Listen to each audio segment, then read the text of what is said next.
এখনকার আলোচনার বিষয় আপনারা থাম্বনেল দেখেই বুঝতে পেরেছেন। হাসিনা ফ্যাসিস্ট, আমরা ফ্যাসিস্টের বাবা। প্রতিবেদনে যাব, তবে তার আগে একটি ছোট্ট নিবেদন। রাজনীতি ও প্রতিদিনের বেঁচে থাকার লড়াইয়ে বিপর্যস্ত জীবনে মুক্তির স্বাদ আনে গল্প বলা, গল্প শোনা। আর সে গল্প যদি ভূতের হয় তাহলে তো কথাই নেই। এই কথাটি মাথায় রেখে ক্যালকাটা ডায়ালগস শুরু করেছে একটি ভৌতিক গল্পের চ্যানেল, নাম প্রেত ভূমি। নতুন ধরনের ফাটাফাটি ভয়ের গল্প। ইউটিউবে ইংরেজি অক্ষরে একটানা প্রেত ভূমি লিখলেই পৌঁছে যাবেন চ্যানেলে। গল্পগুলো একবার শুনেই দেখুন, আশা করি ভালো লাগবে। আর একটা কথা, গল্প আপনারাও লিখে পাঠাতে পারেন, এমনকি গল্প পাঠ করেও আমরা পাঠাতে পারেন, তার অডিও রেকর্ডিং আমরা প্রচার করতে পারবো যদি প্রচারের মতো মনে হয়। পাঠান এই হোয়াটসঅ্যাপ নম্বরে। আমাদের ইন্টারন্যাশনাল কোড হচ্ছে +91, তারপরে 9330838815। আরেকবার বলছি, +919330838815। যেভাবে ক্যালকাটা ডায়ালগসের পাশে দাঁড়িয়েছেন আপনারা, সেভাবে দাঁড়ান প্রেত ভূমির পাশে, এই অনুরোধ। এবার আসি আজকের আলোচনার বিষয়ে। আমরা ফ্যাসিস্টের বাপ, এই যে কথাটা যাদের, তারা কিন্তু বলেনি যে আমরা ফ্যাসিস্টের বাপ। তারা তো গণতন্ত্র নিয়ে এসছে না, দেশ থেকে ফ্যাসিস্ট সরকারকে তারা হটিয়েছে। কিন্তু সেই তারা কারা? তো এই আমরা কারা? এখানে যে আমি বলেছি আমরা ফ্যাসিস্টের বাপ, তো এই আমরা কারা? আমরা মানে 2024-এর জুলাই আগস্টে শেখ হাসিনার ফ্যাসিস্ট শাসনকে যারা দূর করে দিয়ে দেশবাসীকে বাঁচাতে মানে এসছিলেন, গণতন্ত্রের সবচেয়ে বড় মহান আমেরিকার নিদানে যে সরকার চলছে এখন দেশে, সেই শান্তির নোবেল জয়ী মহাপ্রাণ মোহাম্মদ ইউনূস এবং তার সরকার হলো এই আমরা। এইবার তো এই আমরা, এইবার হাসিনা ফ্যাসিস্ট, এটা নতুন কথা নয়। শুনে শুনে কান পচে গেছে। গত বছরের জুলাই থেকে, তার আগেও টুকটাক চলতো, জুলাই থেকে তো একবার ধোঁয়াধার চলতে শুরু করেছে। তো এটা নতুন কথা নয়। এটা নিয়ে এত হইচই মিটিং মিছিল হয়েছে বাংলাদেশে, যে বাংলাদেশের রাস্তায় যেসব কুকুর বেড়াল ঘুরে বেড়ায় না, তারাও ফ্যাসিস্ট নামটা বুঝে গেছে যে এটা একটা গালাগালি, এটা বাংলাদেশে খুব চলে। কিন্তু কাকে ফ্যাসিস্ট বলে এই প্রশ্নটা করুন ইউনিভার্সিটির বিপ্লবী দাদারা, যারা ওই মানে গত বছর আন্দোলন করেছিলেন, তাদেরকে জিজ্ঞেস করুন, ভাই ফ্যাসিস্ট কাকে বলে? খায় না মাথায় দেয়। তো সেই ভদ্রলোকরা, সেই ছাত্র, সেই বিক্ষুব্ধ ছাত্র, বৈষম্য বিরোধী ছাত্ররা, যারা 1 বছর আগে ফ্যাসিস্ট হাসিনার পতন চেয়ে চারদিক একেবারে কাঁপিয়ে দিতেন, তাকে যদি প্রশ্ন করেন তাদের অনেকেই দেখবেন আঙুল চুষতে চুষতে বলবেন ফ্যাসিস্ট। ফ্যাসিস্ট মানে হলো গিয়ে, ফ্যাসিস্ট মানে হলো গিয়ে আর তারপরে বলতে পারবেন না। বাংলাদেশে ফ্যাসিস্ট এখন সবচেয়ে পরিচিত গালাগাল। বাঙালির শব্দ ভাণ্ডারে অগুন্তি 2 অক্ষর, 3 অক্ষর, 4 অক্ষর খিস্তির সঙ্গে সংযোজন হয়েছে এই নতুন 3 অক্ষর খিস্তিটি। যদিও এটা ভদ্রলোকের খিস্তি, সেটা হচ্ছে ফ্যাসিস্ট। যাকে কথা না বাড়িয়ে শেখ হাসিনা কত বড় ফ্যাসিস্ট ছিলেন সেটা নিয়ে 2-4 কথা বলি। তারপর দেখব তিনি বড় ফ্যাসিস্ট ছিলেন শেখ হাসিনা, নাকি মোহাম্মদ ইউনূস বড় ফ্যাসিস্ট, সেই আলোচনায় আমরা যাব। বিচার করব 15.5 বছরে হাসিনা যত বড় ফ্যাসিস্ট হয়েছেন, তার থেকে 1 বছরে ইউনূস তাকে ছাপিয়ে গিয়েছেন কিনা, সেটা আমরা তারপরে দেখব। শেখ হাসিনার প্রতি যে ফ্যাসিস্ট তকমা, সেই তকমাটা জোটার মূল কারণ হচ্ছে কিছু অভিযোগ। সেই অভিযোগগুলো কি কি? যেমন মানবাধিকার লঙ্ঘন, ভিন্নমত দমন, নাগরিক ও রাজনৈতিক স্বাধীনতা খর্ব করা, বিরোধীদের প্রতি সহিংসতা, ক্রনিক ক্যাপিটালিজম এবং পার্সোনাল কাল্ট একটা গড়ে তোলা। শেখ হাসিনাকে ফ্যাসিস্ট বা ফ্যাসিস্ট শাসক বলা হয় মূলত তার শাসন আমলে বাংলাদেশের গণতন্ত্র, মানবাধিকার, মত প্রকাশের স্বাধীনতার উপর ধারাবাহিক আক্রমণ হয়েছিল। সেই কারণে এগুলো হচ্ছে সব অভিযোগ। তো বিষয়ভিত্তিক মূল অভিযোগগুলো 2-4 কথায় ছোট্ট করে বলা যাক। প্রথমে নিয়ে স্বৈরতান্ত্রিক শাসন ও মানবাধিকার লঙ্ঘনের কথা। শেখ হাসিনার 15 বছরের শাসনকাল ছিল দমনমূলক। আমি এই ইউটিউব করছি ভারতে বসে, এবং ভারত থেকে আমরা কতবার শুনেছি যে সেখানে নাকি আয়না ঘর বলে একটা ঘর আছে। একটা নয়, অনেকগুলো ঘর, সব জেলায় জেলায় নাকি আয়না ঘর আছে। এতদিনও কোনো আয়না ঘরে, এবং সেখানে কি করা হতো, বাড়ির থেকে তুলে নিয়ে এসে সেখানে রেখে দিত, এবং সেখানে নাকি অন্ধকার ঘর, কোনো রকমে একটি মানুষ থাকে, তার মধ্যেই তার জীবন কাটাতে হতো। দুর্বিষহ ব্যাপার। পরে দেখা গেল আয়নাঘরের খবর আর পাওয়া যাচ্ছে না। আয়নাঘর একটা ইউনূস সাহেব একদিন গিয়ে একটা দেখালেন আয়নাঘর, সে দেখা গেল যে সেটা তো প্রায় 3 স্টার হোটেল। এবং বোঝাই যাচ্ছে যে নতুন করে সব বানানো হয়েছে। তো এইরকম চলে। তো শেখ হাসিনার এই যে ব্যাপারগুলো ছিল, যে বিরোধী নেতা, মানবাধিকার কর্মী, রাজনীতিবিদ, সাংবাদিক, এদের উপর তিনি ব্যাপকভাবে গ্রেপ্তার, নির্যাতন, গুম ইত্যাদি করেছেন। গুম মানে ওই আয়নাঘরে গুম করে রাখা ইত্যাদি। জাতিসংঘ মানবাধিকার সংস্থা যেগুলো আছে মানে বিদেশে, পশ্চিমা দেশে, এসব ঘটনার উপর গভীর উদ্বেগ জানিয়েছিল। এবং তারা তাদের যে হিসেব দিয়েছে, তারা সেই হিসেবে দেখা যাচ্ছে হাজারের বেশি মৃত্যু হয়েছে ওই শেখ হাসিনার যে ফ্যাসিজমের ওখানে, এবং 11,000-এর বেশি ব্যক্তি নাকি আটক ছিলেন। বহু নির্যাতনের ঘটনা। আমি জানি না যে হাজারের বেশি মৃত্যুর অভিযোগটা এই জুলাই আগস্টের আন্দোলনের সময় সেই সংখ্যাটাই ওখানে ঢুকিয়ে দেওয়া আছে কিনা সেগুলো আমরা জানি না, কিন্তু এগুলো হচ্ছে মোটামুটি সবই অভিযোগ, কিছুই প্রমাণিত নয়। 2 নম্বর হচ্ছে বিরোধী দল ও নাগরিক সমাজকে দমন করা। সেগুলো করা হয়েছে নাকি উনি নির্বাচনী জালিয়াতি, গণতান্ত্রিক প্রতিষ্ঠান ধ্বংস করেছেন, সেই জন্য এইসবগুলো করেছেন। আইন, বিচার ও প্রশাসনকে ব্যবহার করে বিরোধী নেতাদের কারাদণ্ড, দেশত্যাগে বাধা, নির্বাচনে অংশ নিতে না দেয়া এবং বিচার বিভাগের ওপর সরাসরি নিয়ন্ত্রণ আরোপ করা। আচ্ছা, আপনি বুকে হাত দিয়ে বলুন তো, এই ইউনূসের আমলে এর কোনটা হয়নি? কোনটা হয়নি? এবং সবগুলো এখনটা করে চোখের সামনে। যারা গণতন্ত্রের ধ্বজা নিয়ে, মানবাধিকারের ধ্বজা উড়িয়ে যারা এসে ক্ষমতা দখল করলো, তারা তো এগুলো করেছে। তারা করছে না? বাংলাদেশের মানুষ কি বলেন? আসি হাসিনার কথায়। সংবাদ মাধ্যম ও বাক স্বাধীনতার কড়াকড়ি, ডিজিটাল সিকিউরিটি আইন, ইলেকট্রনিক মিডিয়া আইন সমেত একাধিক কঠোর আইন সাংবাদিক ও নাগরিকদের বাক স্বাধীনতা নিয়ন্ত্রণে ব্যবহার করেছিলেন শেখ হাসিনা। সরকার বিরোধী মত প্রকাশ করলেই মামলা, গ্রেপ্তার ও চাকরি হারানোর ভয় ছিল অত্যন্ত সাধারণ বিষয়। ঠিক আছে, আপনারা, আমরা পরে আলোচনায় আসবো এই আমলে ইউনূসের 1 বছরে কত এরকম হয়েছে সেই ব্যাপারে। এরপরে আসি পার্সোনাল কাল্ট ও দলবাজি। পার্সোনাল কাল্ট মানে যে আমার পরিবার, আমার রাজনীতি আমার পরিবারের মধ্যে থাকবে, তার বাইরে যাবে না। হাসিনা তার শেখ পরিবারকে কেন্দ্র করে রাজনৈতিক ডাইনাস্টির রচনা করেন। এটা কি শুধু বাংলাদেশে শেখ হাসিনার রয়েছে? ওখানে খালেদা জিয়ার নেই? খালেদা জিয়া কার থেকে এসছে? সেই তারেক জিয়া, তার নেই? জিয়াউর রহমান থেকে, তো সেখান থেকেই তো এসছে এগুলো।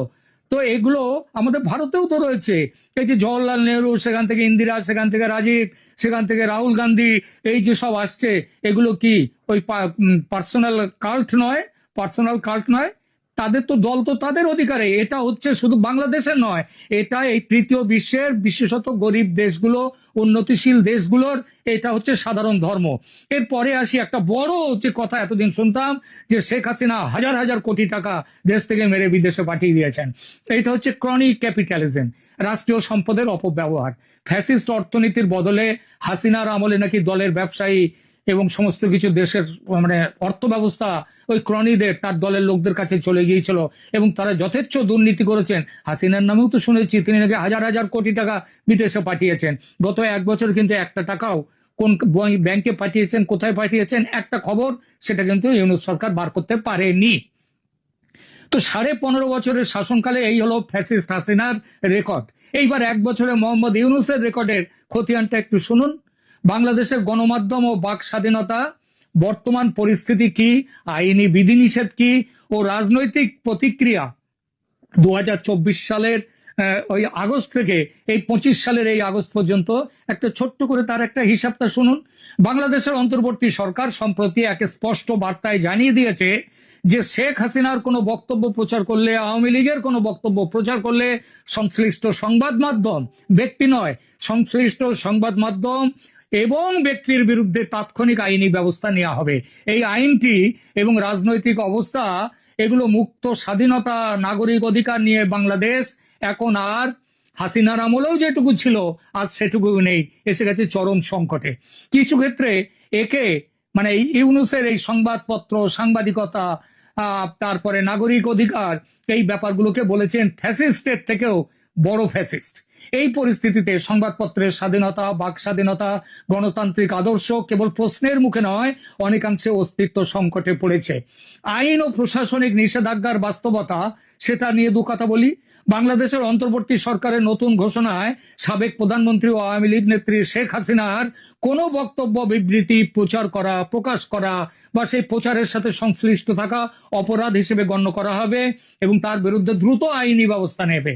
নেওয়া হবে। সরকারের বিবৃতিতে স্পষ্ট বলা হয়েছে যদি কেউ ভবিষ্যতে শেখ হাসিনার বক্তব্য প্রকাশ করে তাহলে তার বিরুদ্ধে আইনগত ব্যবস্থা নেওয়া হবে। এই হচ্ছে শেখ হাসিনার আমলে কি এতটা ছিল? দেখবেন বাংলাদেশের যারা শুনছেন তারা নিজেরা প্রকাশ করবেন, এখানে কমেন্ট করবেন, বলবেন যে এতটা শেখ হাসিনার আমলে ছিল কিনা। এরপরে ধরুন যে শেখ হাসিনার যে কোনো প্রচারকে, সেগুলো হেট স্পিচ বা মিডিয়ায় প্রচার নিষিদ্ধ করা হয়েছে, করেছে কে? আদালত। কোন আদালত? আন্তর্জাতিক ইন্টারন্যাশনাল ক্রাইম ট্রাইব্যুনাল, যেটা হাসিনা প্রতিষ্ঠিত করেছিলেন যুদ্ধ অপরাধীদের বিচারের জন্য। সেই ট্রাইব্যুনালের নিয়ম পাল্টানোর কোনো অধিকার এই অবৈধ সরকারের নেই, এই সরকারের নেই। তো এই যে আদালতের বক্তব্য, এইসবগুলো করা হচ্ছে। আওয়ামী লীগের কার্যক্রম নিষিদ্ধ করা হয়েছে, আইনি কাঠামো সেগুলো ইয়ে করেছে। আওয়ামী লীগকে সন্ত্রাসী সংগঠন হিসেবে চিহ্নিত করে এর নেতা কর্মীদেরকে 2009 সালের যে অ্যান্টি টেরোরিজম অ্যাক্ট, সেই অ্যাক্ট অনুযায়ী তাদেরকে ধরা হচ্ছে, তাদেরকে জেলে ঢোকানো হচ্ছে। যারা বাইরে আছে তারা পালিয়ে বেড়াচ্ছে। এই আইনটি, এই যে অ্যান্টি টেরোরিজম অ্যাক্ট 2009, এই আইনটি শেখ হাসিনার সময়ে পাশ হয়েছিল এবং পরিচালনা কাঠামো ইউনূস সরকারের আমলে বহাল রয়েছে। গণমাধ্যম ও মত প্রকাশের স্বাধীনতা সংকট সাংবাদিক ও সংবাদ মাধ্যমগুলোর উপর অভূতপূর্ব চাপের নজির সৃষ্টি করেছে গত 1 বছরে। এবার আপনাদেরকে একটা খবর দিই, আমি আরেকবার সংখ্যাটা বলে দিচ্ছি, আরেকবার দেখুন। 2024-এর আগস্ট থেকে 2025-এর মার্চ, এই সময়ের মধ্যে 640 জনের বেশি সাংবাদিককে তাদেরকে গ্রেপ্তার করা হয়েছে, তাদেরকে অনেকে গুম হয়ে গেছে, নির্যাতন করা হয়েছে, এদের সংখ্যা। এবং সেখানটা মামলা হয়েছে, লাইসেন্স বাতিল হয়েছে, ব্যাংক অ্যাকাউন্ট ফ্রিজ হয়েছে। কোন আইনে? Digital security and anti terrorism অ্যাক্টে। এপ্রিল থেকে জুলাই এবছরের এই 3 মাস 4 মাসে কতজন হয়েছে? এখানে সরকারিভাবে দেখানো হয়েছে বাংলাদেশের 28 জন। আটক, জিজ্ঞাসাবাদ, নিখোঁজ, স্বাধীন সাংবাদিকতা সেগুলোকে ঠেকিয়ে রাখার জন্য ডিজিটাল সিকিউরিটি আইনে এদেরকে বিরুদ্ধে ব্যবস্থা নেওয়া হয়েছে। এরপরে আসছে 2025-এর আগস্ট মাসে শুধু 167 জনের বেশি সাংবাদিককে তাদের প্রেস কার্ড বাতিল করা হয়েছে, তাদের চাকরি গেছে ইত্যাদি, এই সমস্তগুলো হয়েছে। এগুলো এই হচ্ছে, এটাও এই অ্যান্টি ডিজিটাল সিকিউরিটি অ্যাক্টে। এই হচ্ছে একটা সহজ হিসাব। এইবার আসি আমরা বিতর্কিত ডিজিটাল সিকিউরিটি অ্যাক্ট, যেটা শেখ হাসিনার আমলে পাশ হয়েছিল, তাতে পরিবর্তন এনেও এর অধিকাংশ কঠোর ধারা কঠোরতর করেছে ইউনূস সরকার। সাইবার সিকিউরিটি অ্যাক্টে থেকে গেছে অনেক কিছু। বিশেষজ্ঞরা যারা ইন্টারন্যাশনাল তারা বলেন যে সাংবাদিকদের স্বাধীনভাবে কাজ করার সুযোগ এখনো অনিশ্চিত এবং আতঙ্ক, আত্মসমর্পণ তার পরিবেশ তৈরি করেছে এই সরকার। সাংবাদিকদের ব্যাংক অ্যাকাউন্ট ফ্রিজ, গ্রেপ্তার ও দেশত্যাগে বাধা দেওয়া হয়েছে। আপনাদের সাংবাদিক বিভুরঞ্জন সরকারের কথা বললাম, গত পরশু দিন, সম্ভবত 2 দিন আগেই, তিনি সকাল 10টায় বাড়ির থেকে বেরিয়েছেন, সংবাদপত্রের অফিসে যাবেন, তারপরে আর খোঁজ নেই। জানা গেল যে তিনি সংবাদপত্রের অফিসে পৌঁছননি, তিনি উধাও হয়ে গেছেন এবং 2 দিন পরে তার মৃতদেহ ভেসে উঠলো মেঘনা নদীতে। এমনিতে মরেছেন কেউ? মরে না এমনিতে, তাদেরকে গুম করে সাথে সাথে খুন করা হয়েছে। এতটা শেখ হাসিনার আমলে ছিল না। অনেকে এই আজমি যিনি গোলাম আজমের ছেলে, তাকে নাকি গুম করা হয়েছিল কিন্তু খুন করেনি। আর এরা এখন কি করছে? অত গুমের কথা অত গুছিয়ে রাখার দরকার কি আছে? মেরে দাও। তো ইউনূস সরকারের প্রশাসনিক ফ্যাসিজম ও দ্বিচারিতার দুটো কথা বলি। বর্তমান সরকার নিজেদেরকে সেন্সরশিপ ও দমন পীড়নে হাসিনা সরকারের সংস্কৃতি ভাঙার কথা বলেই ক্ষমতায় আসে, তবে বাস্তবে এরা কি করছে? শেখ হাসিনার তৈরি আইনগুলো আরো কড়াভাবে প্রয়োগ করছে। আন্তর্জাতিক সম্প্রদায় ও সাংবাদিক অধিকার সংগঠনগুলো তারা বলছে ইউনূস সরকারের সময় আইনি জবাবদিহিতা, বিচার বহির্ভূত নির্যাতন, আটক, বিনা বিচারে আটকে রেখে দেওয়া সীমাহীন ভাবে বেড়েছে। প্রেস ক্লাব থেকে বহিষ্কার, প্রিন্ট অনলাইন মিডিয়া স্বশাসিত নজরদারি, সোশ্যাল মিডিয়া কঠিন নিয়ন্ত্রণ, এসবের ফলে বুদ্ধিজীবী সমাজ, ছাত্র, এমনকি বিরোধী দলও আজ নিরাপদ নয়। বিভিন্ন মতাদর্শের ও ধর্মীয় সংখ্যালঘু সম্প্রদায়ের ওপর হামলা, তারপরে ওই জঙ্গিদেরকে জেল থেকে ছেড়ে দেয়া, মানবাধিকার লঙ্ঘনের ঘটনায় সাম্প্রতিক সরকারকে দায়ী করেছে আজকে বিশ্ব জনমত। মামলা ও অভিযোগ, ফ্যাসিস্ট অভিযোগের গুরুত্ব সারা বাংলাদেশ জানে, সারা পৃথিবীর মানুষ জানছে। বর্তমান ইউনূস সরকারের অধীনে সাধারণ জনগণ, সংখ্যালঘু, বিরোধী রাজনৈতিক দলের সদস্য, সাংবাদিক, এমনকি মানবাধিকার কর্মীরাও প্রতিনিয়ত হুমকির মুখে পড়ছে। গতকাল সাংবাদিক বিভুরঞ্জন, 2 দিন আগে তার সরকার, বিভুরঞ্জন সরকারের কথা তো বললাম, তার লাশ পাওয়া গেছে। কারণ শেষ লেখাই ছিল এই সরকারের সমালোচনা। তিনি বলেছিলেন যে প্রধান উপদেষ্টা তিনি বলছেন আমাদের ভুল ধরিয়া দেন, আমরা তাহলে শিখে শুধরে যেতে পারি। আর তারই দপ্তরের প্রেস সচিব তাদেরকে বলছে সরকারের বিরুদ্ধে যেন কথা না আসে। তো এই তো চলছে এখানে। শেষ লেখায় তার সমালোচনা ছিল, তার জন্য মরতে হয়েছে তাকে। বহু মানুষ নির্যাতিত, খুন হয়েছেন, ঘরবাড়ি লুট হয়েছে। ইউনূস সরকারের বিরুদ্ধে অভিযোগ সন্ত্রাসী ও মৌলবাদী গোষ্ঠীকে মদত দিয়েছেন রাজনৈতিক প্রতিহিংসা মামলায়। তিনি নিষেধাজ্ঞা দিচ্ছেন যে তিনি মামলা করো, এদেরকে প্রতিহিংসা মামলা চলছে আজ। এই যে মব সন্ত্রাস করে বিরোধীদেরকে হত্যা করে দেয়া, তার কোনো বিচার আছে? শেখ হাসিনার আমল কি এমন ছিল? বাংলাদেশের মানুষ আপনারা বলবেন সত্যি এরকম ছিল কিনা। শেখ হাসিনার বিরুদ্ধে ছাত্র আন্দোলনে 1000-এর ওপর মৃত্যুর অভিযোগ উঠেছে। এই 1000টা কি ওই জুলাই আগস্টের ওই সময়ে হয়েছে না তার আগে হয়েছে? এখন তো এই আমলে তো কোনো কিছু হয়নি, তাহলে এত মৃত্যু কেন? এই আমলে তো ফ্যাসিস্ট নয় বলছেন তারা। আন্তর্জাতিক প্রতিক্রিয়া এবং ভবিষ্যতে কি চলছে সেইটা নিয়ে দুটো কথা বলি। জাতিসংঘ, reporters without borders, committee to protect journalist, এই সমেত আন্তর্জাতিক সংগঠনগুলো বাংলাদেশের ঘন ঘন গণমাধ্যম বিরোধী পদক্ষেপ ও নির্বিচার দমন নিয়ে প্রবল উদ্বেগ জানিয়েছে। এই উদ্বেগ শুধু তারা জানাচ্ছে। এরপরে শেষ করি, এই মুহূর্তে বাংলাদেশের গণতন্ত্র মুক্ত মতের সংকট দেখা গেছে। এই মুহূর্তে শেখ হাসিনার আমলে যেটাও ছিল সেটাও বোধহয় এখন নেই। সেটা আছে কি নেই সেটা আমরা পরে আসছে। আরেকটা জিনিসের কথা আসছে, 1 বছরে ইউনূস সরকারের এই কৃতিত্ব কি হাসিনার 15.5 বছরের অনুপাতে বেশি নয়? কি বলেন আপনারা দর্শক? শুধু বেশি নয় কেন বলবেন, আমার তো মনে হয় অন্তত 100 গুণ বেশি। হিসাব করুন, মনে হয় পাবেন আমি ভুল করছি না। এমনকি এমনি কি আর বলেছি যে শেখ হাসিনা ফ্যাসিস্ট হলে আমাদের শান্তির পায়রা নোবেল জয়ী ইউনূস হলেন ফ্যাসিস্টের বাপ। প্রিয় দর্শক, আপনার মতামত জানান, আর ভালো লাগলে দর্শক, সম্পূর্ণ ভিডিওটি দেখলেন, আশা করি বিষয়টি বুঝতে পেরেছেন। এ নিয়ে আপনার গুরুত্বপূর্ণ মন্তব্যটি অবশ্যই কমেন্ট বক্সে জানিয়ে দিবেন। ধন্যবাদ।